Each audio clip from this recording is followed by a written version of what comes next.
All right.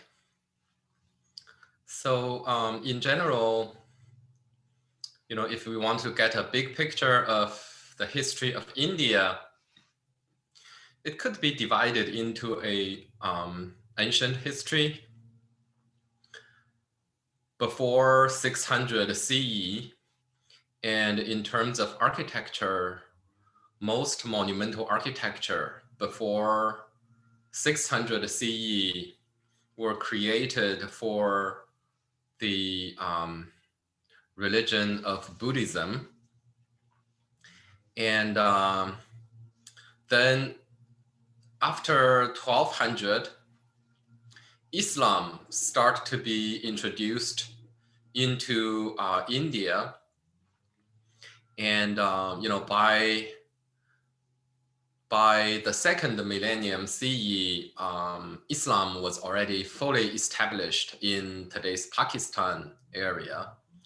But after 1200, it spread in the subcontinent broadly. And a lot of great architecture were created for the religion of Islam. And sandwiched in between what we call medieval India, between 600 and 1200, most monumental architecture were built by the Hindu. And this is a period when Hinduism revived from the south. During the heyday of Buddhism, the previous Brahmanism later became known as Hinduism, flourished continuously in the southern tip of India, while the northern part before 600 were pretty much Buddhists. The southern tip had remained Hindu, unbroken. And since the 7th century, it started spreading and spreading to the north. And Islam started to spread from the northwest. So together, the two forces kind of squeezed Buddhism out of India. So we are not going to look at post-1200 India. And so the rest of this lecture, we are going to focus on the so-called medieval India, and we are going to focus on the Hindu architecture. So medieval India was not unified, unlike the previous, the Maurya dynasty and the later Gupta dynasty. Medieval India was split into many smaller kingdoms. Some of them were Muslim kingdoms. Some of them were Buddhists. For example, the Pala kingdom remained Buddhists until well into the second millennium, but the majority of them were Hindu. So India was split into a northern part, southern part, and the northern part were further divided into a western part, eastern part, same as the southern part. So there were a few Hindu kingdoms that had created some great architecture. For example, the Pallava kingdom, which is in the southeastern part of India, remained the heartland of Hindu revival during the medieval period. And we are going to look at some Hindu temple from that area. And same as the northeastern kingdom of Kalinga. So that kingdom also produced some monumental northern style Hindu temple. So there is a clear stylistic difference between the northern Hindu and the southern Hindu architecture, which is something we are going to look at as well. So Hinduism, like Buddhism, also believe in reincarnation, the recycle of life, rebirth, and reincarnation. It also believes that not only the individual life, goes through those endless rebirth until one become enlightened. In Hinduism, there is also a belief that the universe, like an individual life, also experience birth, decay, destruction, death, and rebirth. The three great gods of Brahma, Vishnu, and Shiva were kind of responsible for the cycle of cosmic life. Brahma was the creator. Brahma gave birth to a universe, and Vishnu is like the maintainer of the universe. So when there's some kind of disaster, Vishnu turned himself into a specific god and came for rescue. And the form Vishnu takes on is known as Avatar. So you might have watched the film Avatar. The guy is lying, in the machine, and his true self is roaming in the jungle. So Avatar is basically, it is a Hindu term, came from Hinduism. It referred to the different manifestation of a god can take. The god can turn himself into many different manifestations, and that is called avatar. So Vishnu has many avatars for different tasks, basically. And finally, there is a Shiva. Shiva is a destroyer. So Shiva perform a cosmic dance, and following the dance of Shiva, the universe goes into destruction and eventually death. And from that point, Brahma would give birth to a new world. So these are the three kind of a great god responsible for the universe, the birth and reincarnation of the whole universe. And then there are many different god and goddesses. And Hinduism especially likes the idea of, a couple of god or goddess. Each major god had a consorts, a female counterpart, and a major goddess would have a male counterpart as well. That's called the Deva and the Devi, the male and the female aspect. And sometimes these, the same god might have the, male and the female aspects in the same body.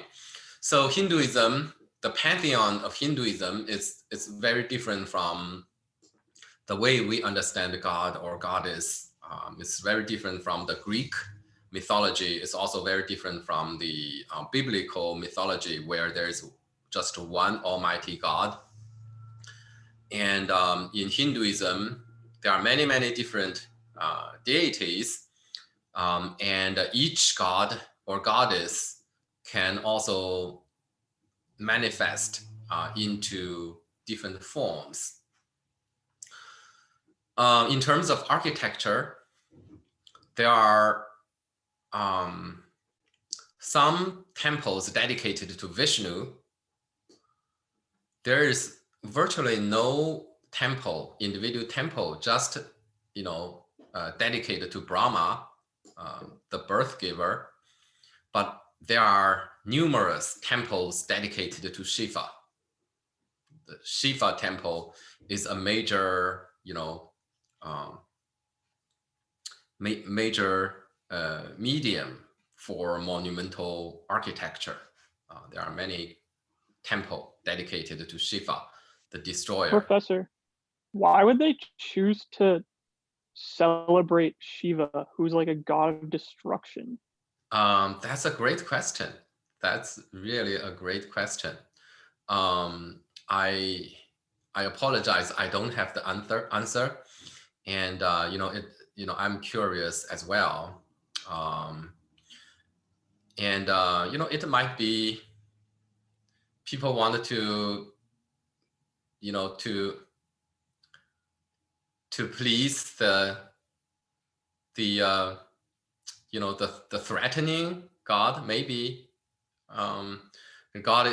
Shiva is the god of destruction, and he also has many other attributions as well. For example, he is also the god of fertility.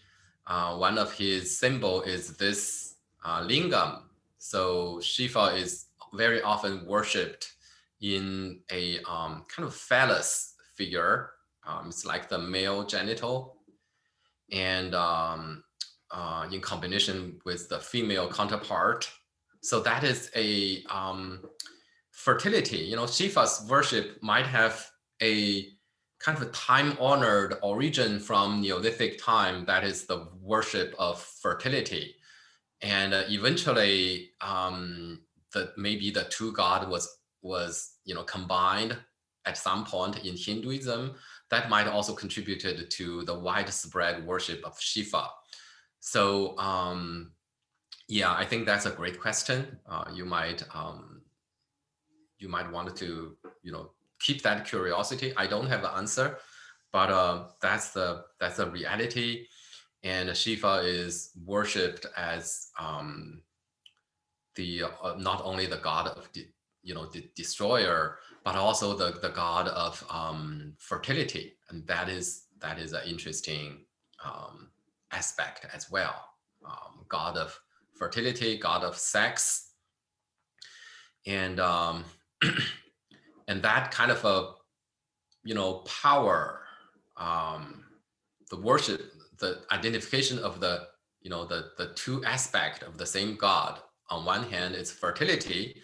On the other hand, it's destruction, and suggest there's some kind of understanding of both the creative energy as well as the destructive energy. I think that they, from my perspective, I would imagine they celebrate Shiva because if Shiva destroys the universe, Brahma will recreate it. And since they're very into reincarnation, I thought they need both destruction and creation for their religion to work. That's right. Yeah. So are you suggesting there should be equal number of temple dedicated to Brahma, right? Yeah, I would be suggesting that. Yeah, I would think so too. But unfortunately, in reality, Brahma is very often worshipped in a temple that is combined with other god and goddesses. So they're just not that much. To my knowledge, there is not temple just dedicated to Brahma, which is an interesting phenomena too. So, good question. Now, so the Hindu temple, especially the temple dedicated to Shiva, which is the majority of the Hindu temple,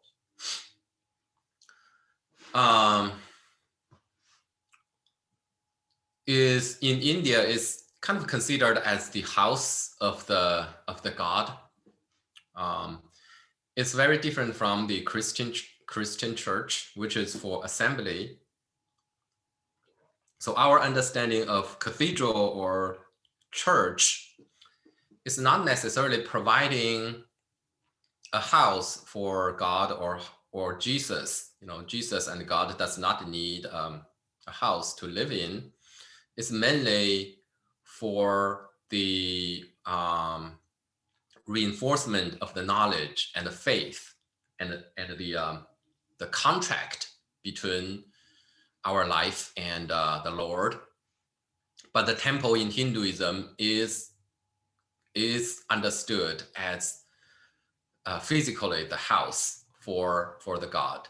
It's not meant for big assembly, not meant for lecturing on the faith. Rather, it is the space for very individual and very private experience of the divinity. So there are some ritual inside, but it's not meant for a display, not meant for something to be witnessed. It is meant for a very personal relationship, personal experience of the divinity. So Hindu temple is not used for congregational worship, because congregational worship happened open air, right? So in India, there are congregation, and that congregational worship, the scale is way bigger than any Christian festival. It happened in the entire city. So during major festival, the entire city became the congregational ground, and that happened on the street, by the river, in the river, and in the square, and around the temple. So that does not necessarily need a specific roofed architecture. Those roofed architecture was the house for the god. The most sacred part of a Hindu temple is called Garbhagriha. Garbhagriha, literally, it means womb chamber. It is a windowless and square in shape, and it's a very dark, small room. And this is a Hindu temple, a northern style Hindu temple. And this is the Garbhagriha. And the space of Garbhagriha is usually covered by the tallest tower, which is called the Shikala. Right? Shikala refer to the tall kind of tower structure in Hindu temple. It's very tall, but it's not multi-story. It's just one story. So it's created of a fairly confined space that is dark, and in which, when you look up, you see a dark void. So the ceiling was not visible. The ceiling was not meant to be appreciated. Right? This is also very different from, say, Baroque church, where the ceiling is painted with the bright image of paradise. Here, it's creating a dark void. When you are inside Garbhagriha, you are surrounded by darkness. The ceiling is not visible, and the candlelight is very dim, which focus your attention to the image, which is the lingam image representing Shiva. So that's the Garbhagriha, the womb chamber, the most sacred part of a Hindu temple. And in front of the Garbhagriha is a mandapa, and that mandapa, this room, is a multi-column hall, and where people gather and wait to enter, to take turn, to go into the Garbhagriha to have a personal interaction with the symbol of Shiva. The whole temple is sometimes also referred to as Ratha. Ratha, literally, it means chariot, right? So the Hindu temple is imagined as the chariot of the god, the house of the god, but also the chariot. Now, after looking at this, you understand why the temple is imagined as a chariot. So this is an actual congregational worshiping festival. So during those festivals, the whole city is basically the congregational ground. And in that case, those cart, those chariot made in wood, which can be moving, being paraded along this kind of a great flooding of people. And the stone constructed Hindu temple is really just a fixed permanent chariot, just like during religious festival, those temporary wooden chariot and house for the god were made to participate the worship, and those stone construction were also conceived as a replica, a more permanent replica of those movable type. So rathas are extremely popular communal events for an otherwise individual type of worship. So that congregational gathering in Hinduism is not as frequent as in Islam or in Christianity, where it happened weekly. But here it is during every few months there's a major one, but the scale is way bigger. And then the majority of those worship and interaction happened individually. So that's kind of very very different kind of ritual performance in terms of frequency, in terms of scale, and in terms of the architectural space that were created for those ritualistic activities. So temples can be understood as permanent rathas. They cannot be moved, but one can go there for a more personal worship. So the Garbhagriha or womb chamber has the lingam stone, lingam that represent represent Shiva. That's the symbol of Shiva. So pretty dark. This is a long exposure to show it this bright, but in reality, it is very dark.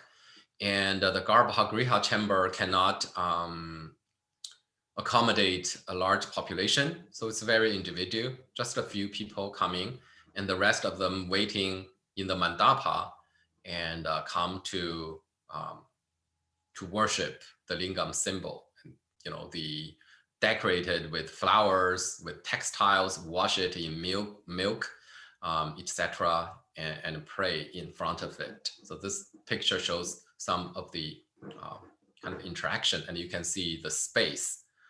The architectural space is kind of like a chimney. So the ceiling is not meant to be appreciated as an image. It's invisible. It's pretty dark. So it's got that kind of space, very thick wall to create a mysterious interior like that.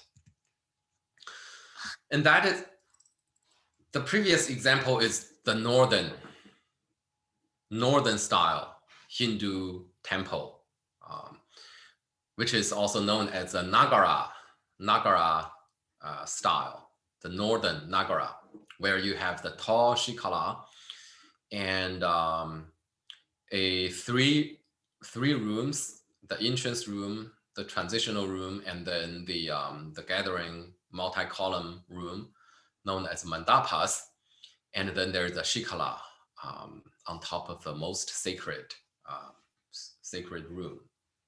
Well, the southern Hindu temple also feature tall towers But in the southern, known as the Dravidian style, southern Dravidian style, often features concentric series of courtyards, and the most sacred room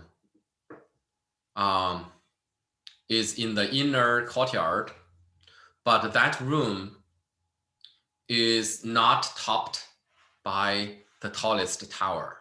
So here, the tallest towers are located not atop the Garbhagriha, but rather topped at the entrance.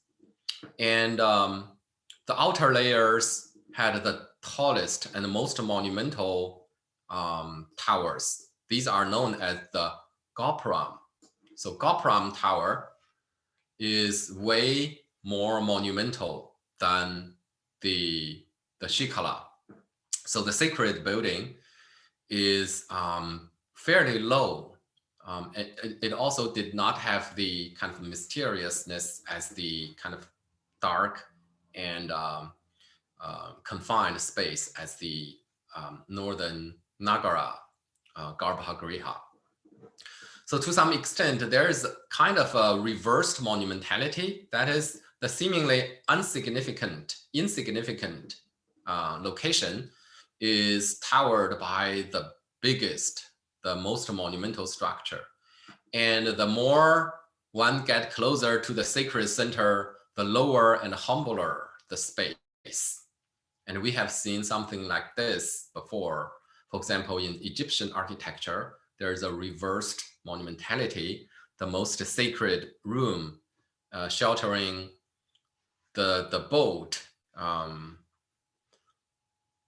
during the festival parading is the smallest room. And here it's kind of similar to that reversed monumentality.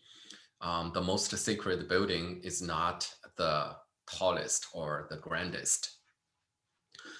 While the displaying to the monumental public face, very often that gate is facing a very commercial street and with a gathering of a lot of people. So that public face became more significant and was dedicated with the greatest material and the tallest building. So there's a kind of northern and southern difference. And southern towers also, it's more kind of straight, not curved, trapezoidal, made of those stepped horizontal layers. This is the southern Gopram, the gate tower, right? And while the northern Shikala, northern tower, often has that curve, has a curved profile and featuring a disc on the top and a axis that represent the axis of the universe. The origin of the difference in these permanent temple is from those chariot. The different materials were used for building the chariot during festival parade in the north and in the south.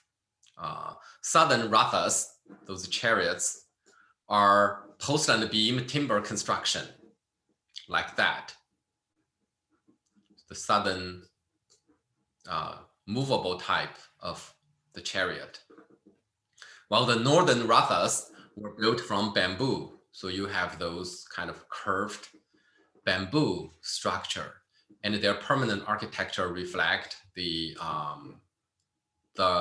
prototype for this permanent architecture, which is the ratha, the chariot. The earliest Hindu temple survived are in the south, in the Pallava country, the southeastern part of the Indian subcontinent. There at a site known as Mamallapuram, some rock-carved temples survived from the 7th century, the beginning of the medieval India. And there, some temples were created and they were dedicated to different deities. For temples that old,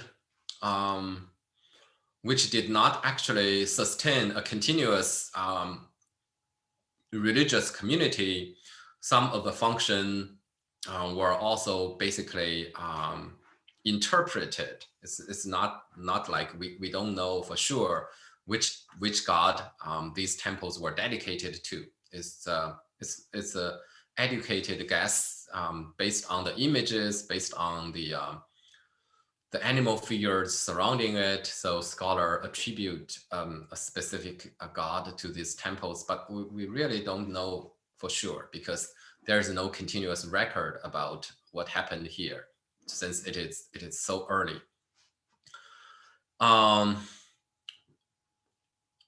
So I think we can focus more on their kind of stylistic aspect. Stylistically, it is very interesting. Some temple, for example, looks like the Chaitya in Buddhist architecture, like this one. It's elongated.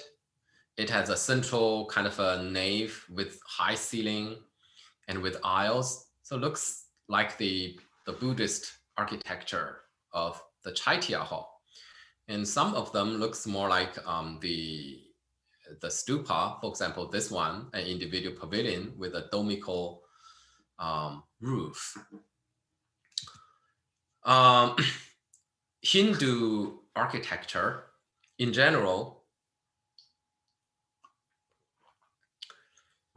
features a design of motif and variation. So there's in a Hindu temple, very often you can notice a motif, a very stable kind of pattern or a shape that is repeated on different scale to cover the whole surface and to give harmonious stylistic appearance of the structure. For example, in this temple from Mamallapuram, it's called Pandava Rath, by the way, the whole site known as Pandava Rath. Pandava means 5 and Ratha, that's chariot. So these are referred to as 5 chariot, five temples basically. There are 5 of them, four in a line and then 1 offline. So in this building, the motif is called a Stupica. It's like that domical structure. And it's like a small stupa. It's called a Stupica. It has the window like those in Chaitya Hall in the teardrop shape, kind of a Chaitya window. So that Stupica, located on the top, we have the large one. And then at the bottom layer, we have the middle size. You can see there are 3 Stupica repeated here. And smaller scale in the middle layer are 3, basically the same Stupica. So the whole roof is created with the same motif of Stupica, but varied in scale and in the details of carving, right? So this idea, we will look, when we start looking at other Hindu temple, we will notice the same kind of design method of motif and variation. So the earliest Hindu temple came from the south, and but by the year 1000, the middle area and the northern territory were also pretty much became Hindu, and great temples dedicated to Shiva were also created in the northern territory. So we will look at a later example at Bhubaneswar. At Bhubaneswar, for example, here, a series of Hindu temples, all of them dedicated to Shiva, were built there in the 11th century, constructed in the 11th century, representing the archetypal, northern style, northern Hindu temple. So this temple, called the Lingaraja temple, the temple for the king of Linga. Raja means the king, and Linga is that kind of a phallic symbol for Shiva. At Bhubaneswar, 4 rooms from the entrance, one go through 3 mandapas with multi-columns until one reach the Garbhagriha. And the Garbhagriha is topped with the tallest tower. And the small space is not much bigger than the sculpture being on display there. So it only allows for very personal, private interaction with that symbol. So the mandapas, right? The shikala, which is the tower on top of the Garbhagriha. So we talked about the Buddhist mandala, and the mandala is a Indian tradition. The concept is not only it's not just for Buddhism. In Hinduism, the concept of mandala also existed. Basically, mandala could be understood as as some kind of diagram, but this diagram explains everything. It represents the essence of many, many different things, and thus it has great significance. To give you maybe just to run the risk of being inappropriate, for example, the structure of the atom is very similar to the structure of the solar system, right?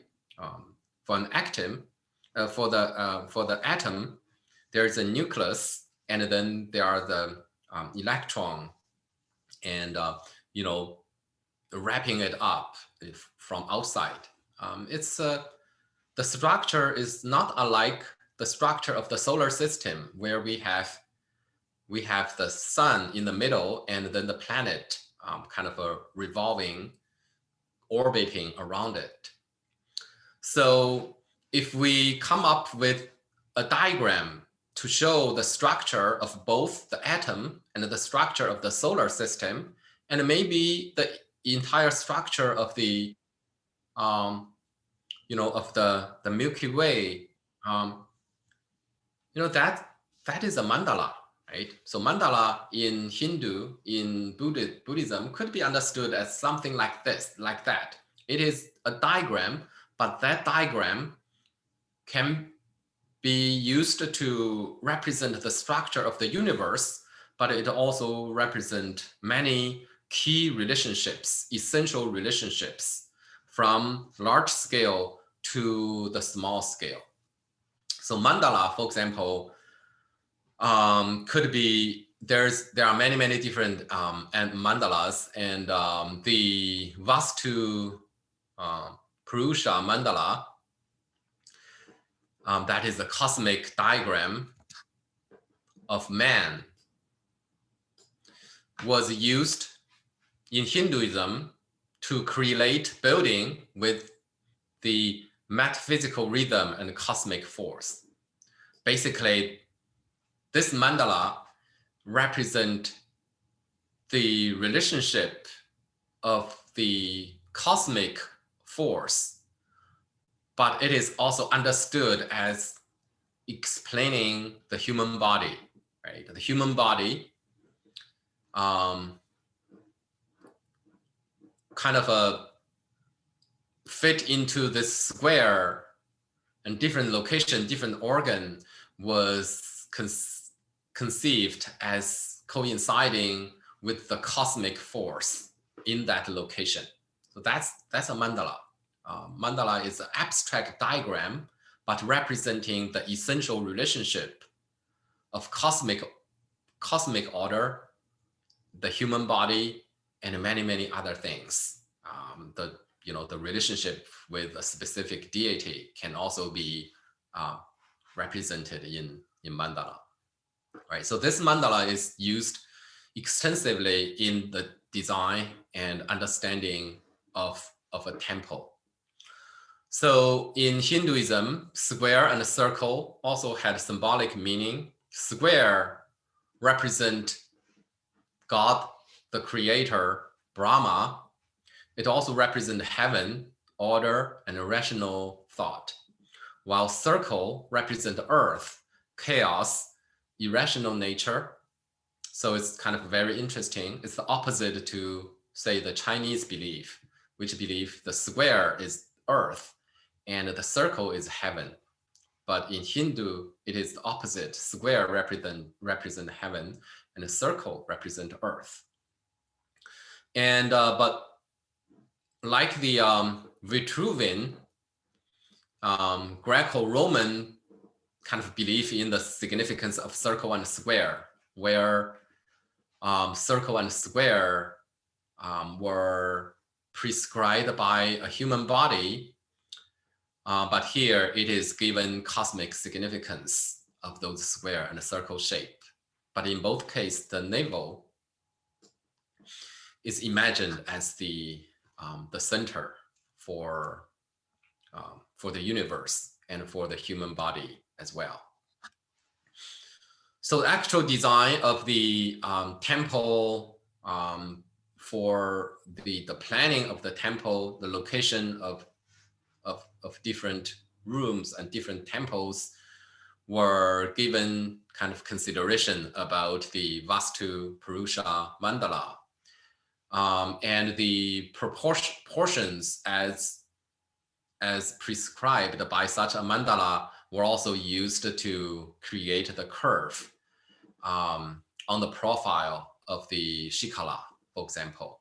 So that curve was controlled by the proportional progress of those different squares, within the large square of the shikala.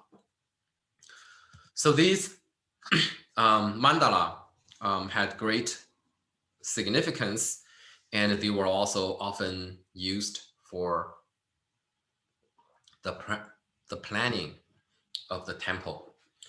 This is the lingam symbol in the Garbhagriha in that room. So while the interior is quite abstract and simplistic, displaying just the symbol of the god, the exterior of Hindu temple often are covered with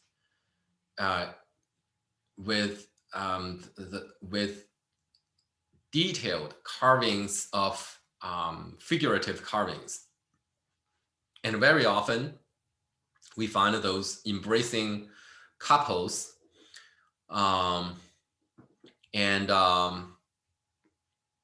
dressed very little and engaged in amorous embracement. And something like that baffled us when we first saw the Yakshi and Yaksha in the Buddhist temple, the male and the female couple, and also the fertility goddess that is dangling at the gate of the stupa at Sanchi. So here we find the same phenomena, and it is these kind of erotic images are posted on the most visible under the sunshine, most visible part of the temple. So give you one more example, and this is also from the 11th century, from the north. This is from the Khajuraho temple, also represent the kind of a northern style temple with monumental shikala. Like the Bhubaneswar, the Lingaraja temple, there's also 4 rooms preceding the Garbhagriha, and the Garbhagriha is a small room with the tallest tower and very thick. But this one is more complicated than Bhubaneswar because it got a kind of circumambulation path surrounding the Garbhagriha, suggesting a designed internal circumambulation passage around that sacred center. And the building also got some kind of a cross shape because of the addition of extra entrance from the side. So there is a axiality created by the line of the 4-room, a major entrance ascending this monumental stair and go through the whole series. But there are also side entrances which create additional kind of cross axis to create this kind of cross planning.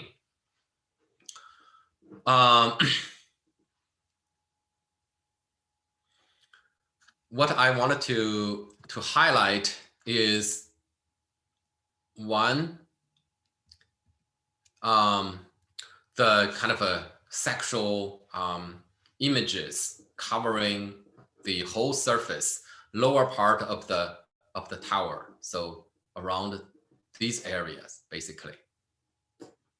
So all those images. And when zoom in, you see those images like this. So basically, sculptures of sexual acts of almost every kind, every position, cover its folding, cascading wall. There were controversies regarding the meaning and of the seemingly erotic sculptural imagery in Hindu temple, but we are prepared with earlier example in Buddhist architecture. So it's not a huge surprise. So there are different explanations. Some believe that these had symbolic meaning, and others believe that these are covering the lower part of the tower, which represent the world, the realm of desire, over which one needed to go beyond to reach greater spirituality. So according to one theory, these are demonstrating the unenlightened world one needed to surpass to reach the great spirituality. Just like in Borobudur, on the lower part, you have those figurative decoration, but once you are on the summit, all you see is the abstract stupa, and all those kind of worldly activity disappear from your vision. So I don't know, we don't have a good answer to that. Maybe there isn't just a single correct answer for such question. And maybe question like this just reflect more about the way we consider, we apply symbolism to certain images than the way the ancient people in India would attach meaning to different images. So in one word, when we ask why something, it indicates we feel something is unusual, and that reflects more about our mentality and what we consider as normal than the question being targeted, that the object, the question being targeted. Well, the meaning of those images is unclear, and I cannot give you a certain answer. something we can talk more for sure is the stylistic manipulation of the surface. I talked about the concept of motif and variation, and here on the surface of the shikala, the motif and variation is demonstrated in great virtuosity. And that motif is the shikala, right? So the whole tower, whole building is a giant shikala, but when you look at how this big shikala is composed, you notice there are middle-sized shikala, right? There are many, many shikala in the same proportion, but in a smaller scale. And you further zoom in, you find those smaller scale shikala. Each of them is in the same proportion, same style as the general shikala, big shikala. And together they create a very harmonious image because of the consistency of the motif. And it avoided kind of a boredom, avoided the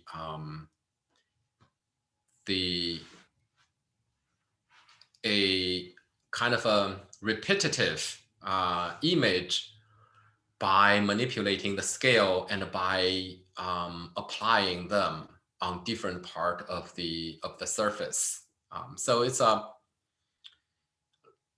almost like the chaos theory, where when you zoom into, you always find the general image, the same image, and creating that kind of sense of endless complexity. And there's a kind of a big image, but there is always detail if you want to zoom in. Now, just like in the Buddhist context, we are also going to look at just one example from Southeast Asia. Look at a Hindu site, and that is the famous Angkor Wat in Cambodia.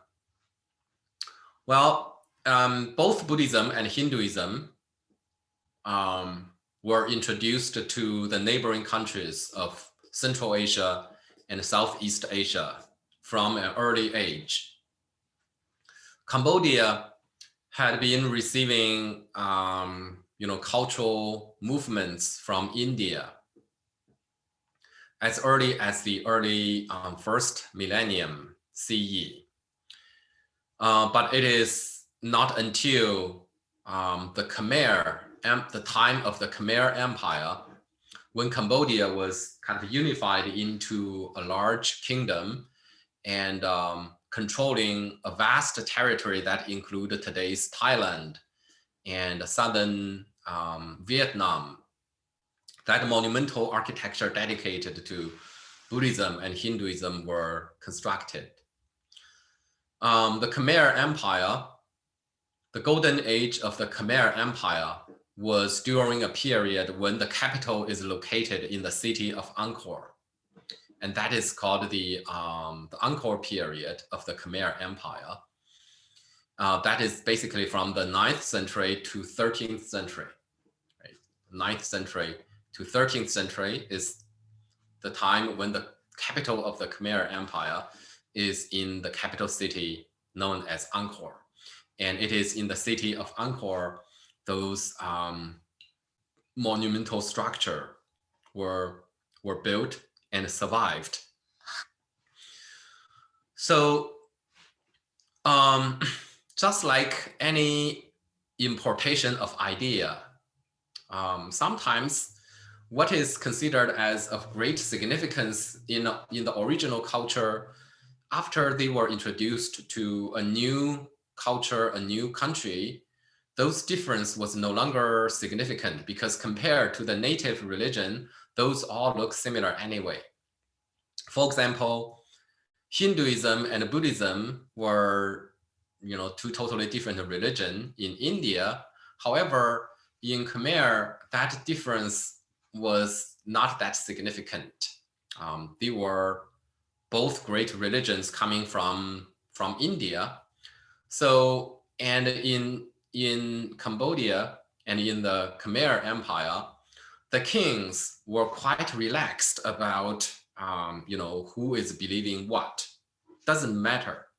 So very often, there is no religious conflict between Hinduism and Buddhism in Cambodia, basically, because they were all, coming from a great civilization and, way more advanced than the native culture. So it's very common that, the father was a Hindu and then the son was a Buddhist. That's quite okay. But the idea of Devaraja, which is originally both a Hindu and Buddhist idea in India, had a greater influence on the Cambodian history and Cambodian royalty. Devaraja means God king, right? Raja means the king, and Deva is God. So basically the idea, a king, a secular ruler, was responsible for maintaining religious order and sponsoring religious architecture, and sometimes also believed to be a reincarnation of a god. And that is called Devaraja, God king concept. So the Khmer people seems to subscribe to this idea and more to the religious difference between Buddhism and Hinduism. So each Khmer king were also associated with a specific god, being it Buddhists or Hindu. So God king, Devaraja. For example, King Suryavaman, who was the first god king, identified himself as Shiva. So he was the reincarnation of Shiva. There's a very personal connection between that specific king and the Hindu god Shiva. But other god, might identify themselves with a Buddhist deity. For example, Suryavaman the seventh was associated with a Buddhist god, the Bodhisattva Lokeshvara. And so it's the concept of Devaraja that was more at stake for the understanding of Khmer architecture. The king who built Angkor Wat, which is this complex, is the king Suryavaman, the second of the 12th century. So he identified himself as Vishnu. So here we have a temple for Vishnu, and but also for himself, of course, because he was the Devaraja concept associated with Suryavaman the second is Vishnu. Right? So this is the city of Angkor, and it features great geometry, square geometric courtyards, large water surfaces, and Angkor Wat, which is sponsored by a Hindu king, remained a Hindu monument, but Angkor Thom, this square city, was sponsored by a Buddhist king and remained a Buddhist complex, and they stand side by side next to each other without problem.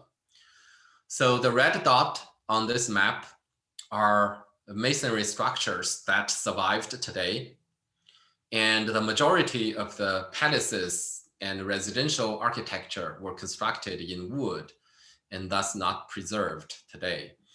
But the great geometry and planning of the city indicate a fairly advanced technology and surveying skill. So Angkor Wat, it is dedicated to Vishnu the preserver of the universe, and it is also facing west, which is very different from Shiva temple. Shiva temple very often is facing east, right? So that's the four building usually line up that way, and the entrance is on the east side, and Garbhagriha is here. That's a Shiva temple. But Vishnu temple is very often facing west. The entrance is on the west because Vishnu was believed to rule the western quarter of the universe. So Angkor Wat is simultaneously a tomb, a sanctuary, and a palace. At first, it is the palace of Suryavaman II. When he was alive, there were wooden constructions surrounding it. All right, those were the palace. But after he died, he was buried under the central Shikala. And of course, it is also a temple dedicated to Vishnu.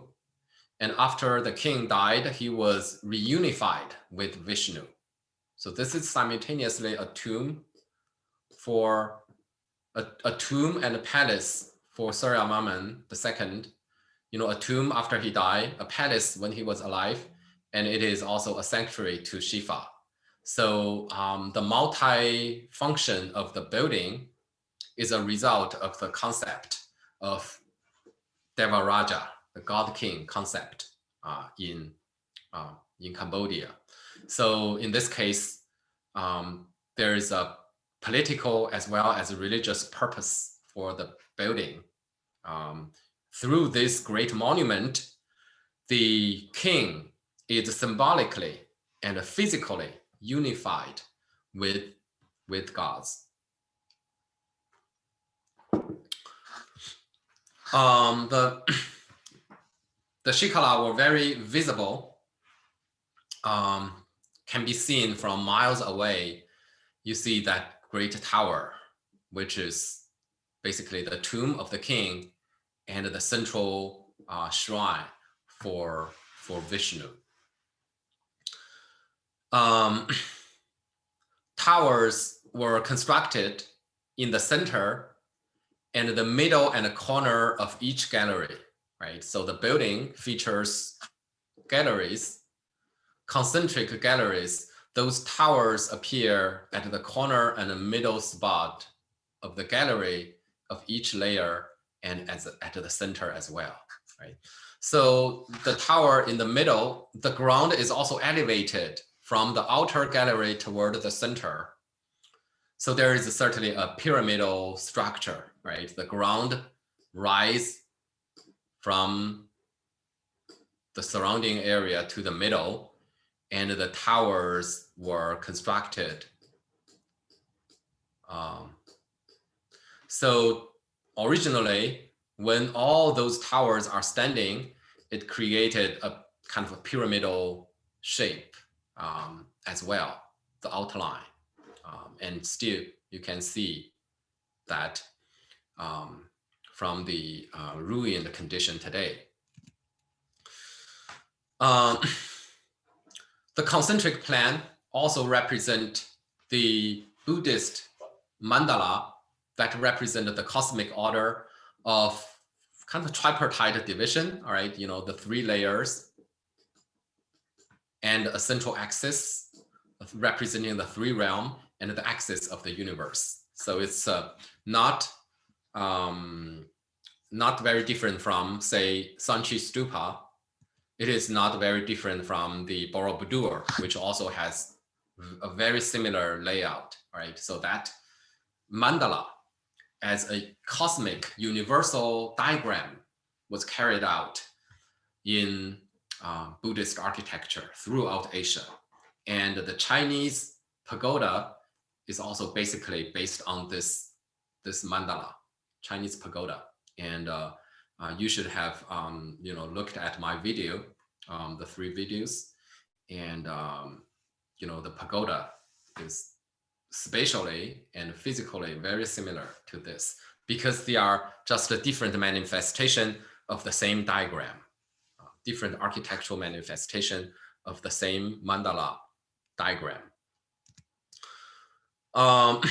Just like in Sanchi Stupa, there are naked fertility goddess here at the entrance, and on the lower part, visible to the passenger, there are celestial dancers that with the upper body naked. And finally, the Angkor Thom. Angkor Thom is a Buddhist temple, but here in Cambodia, just like they didn't make a big deal of the religious difference, in terms of architecture, they are also very similar. So virtually the same diagram were also applied to a Buddhist structure, while the previous Hindu temple is also very similar to the Buddhist diagram. So they didn't make a big deal of those religious differences. It's just a name, this is Shiva is Hindu, okay, Lokeshvara is Buddhist, that's fine. But who knows the difference, right? They both came from India, and they both represent, our ruler, and our ruler represent these great gods. That's all matters. So here, Angkor Thom, the central building called Bayon, and looks very similar to Angkor Wat. It also has 3 kind of concentric galleries with a central tower axis. All right, you can see that universal diagram.